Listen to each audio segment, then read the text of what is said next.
Once upon a time, there was a baby, and someone who loved the baby very much.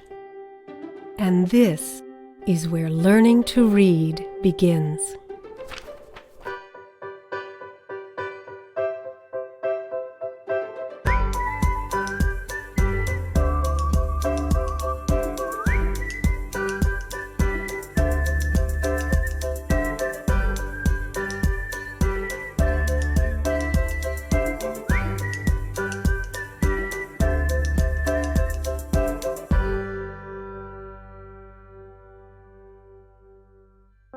Reading this book together is no ordinary experience.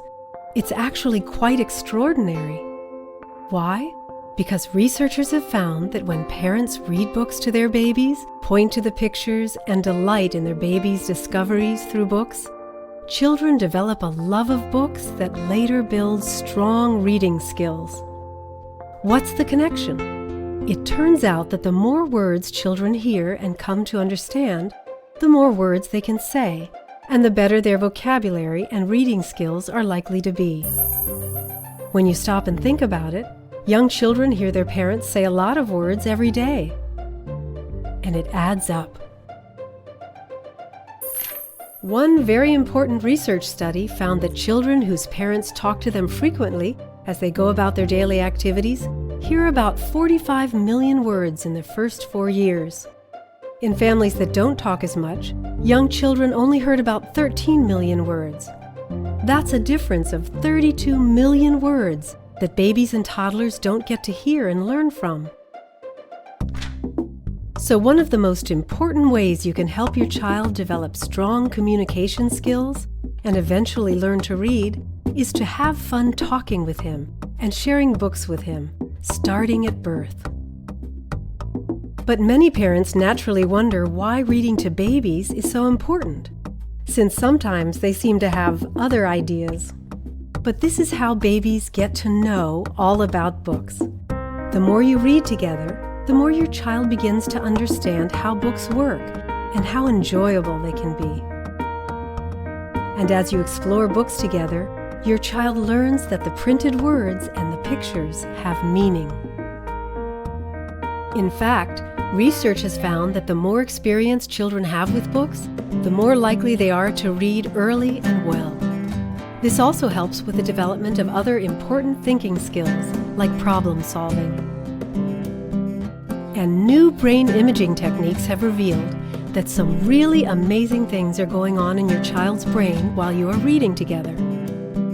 First, the brain focuses on the task of reading itself, which activates the cerebral cortex. The brain then snaps a picture of the printed letters on the page using the occipital lobe. A signal is transmitted from the occipital lobe to the angular gyrus. That's where the visual symbol of a letter is matched up to its sound and meaning. But wait, that's not all.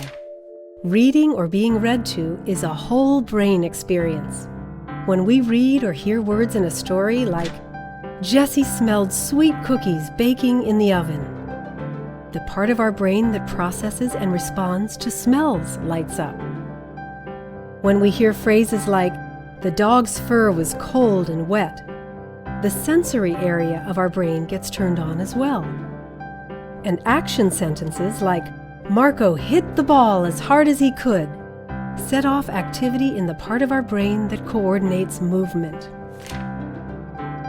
What researchers have found is that there is quite a lot of overlap in the brain networks that are used to understand stories and the brain networks used to make sense of our interactions with the people in our lives. In fact, one research study found that preschoolers who had been read to more were better able to understand and empathize with other people and see the world from their perspective. This develops some very important cognitive and social-emotional skills.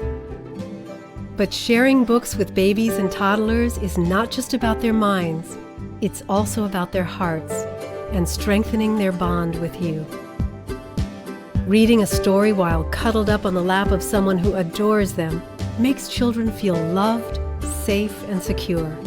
All critical social-emotional milestones. This kind of parent-child interaction makes children feel good about themselves and feel good about their connection with the people they love most, you. So this story ends where it began, with a child and someone who loves him. But it doesn't look so ordinary anymore, does it? By reading and talking with your little one, beginning from birth, you are making extraordinary things happen in your child's brain. You are not just building literacy skills, you are also nurturing thinking skills and language skills, and helping your child build positive relationships with others. That's a lot to get out of a book, especially one with teeth marks.